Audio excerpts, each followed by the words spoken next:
চাঁদপুর বাজার জামালপুর সদর উপজেলার রশিদপুর ইউনিয়নের লোকচক্ষুর অন্তরালে লুকিয়ে থাকা এক চিরচেনা ঐতিহ্যের নাম, যার নাম চাঁদপুর বাজার। মূলত চাঁদপুর গ্রামের নাম অনুসারে ঐতিহ্যবাহী এই প্রাচীন বাজারটি গড়ে উঠেছিল, যা সময়ের সাথে সাথে হয়ে উঠেছে স্থানীয় হাজারো মানুষের ভরসার কেন্দ্রবিন্দু। বাজারটির সাথেই রয়েছে একটি কমিউনিটি ক্লিনিক, যা প্রতিদিন স্বাস্থ্যসেবা দিয়ে থাকে।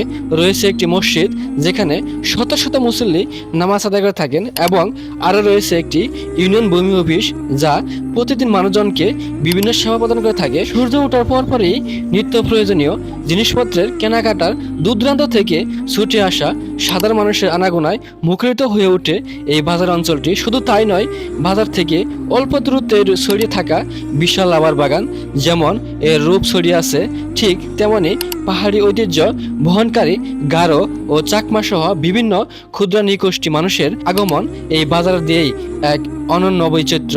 তবে কালের নির্মম বিবর্তনে এবং সময়ের পরিবর্তনের সাথে সাথে চাঁদপুর বাজারের আগের সেই জাঁকজমক ভিড় আর চিরচেনা ডাক এখন অনেকটাই ম্লান হয়ে এসেছে। তবুও বহু ইতিহাসও সাক্ষী হয়ে স্থানীয় মানুষের প্রতিদিনের জীবনযাত্রার পরম মায়ায় আজও টিকে রয়েছে এই ঐতিহ্যবাহী চাঁদপুর বাজারটি। তো আপনারা কে কে এই বাজারটি চিনেন অবশ্যই কমেন্টে জানাবেন।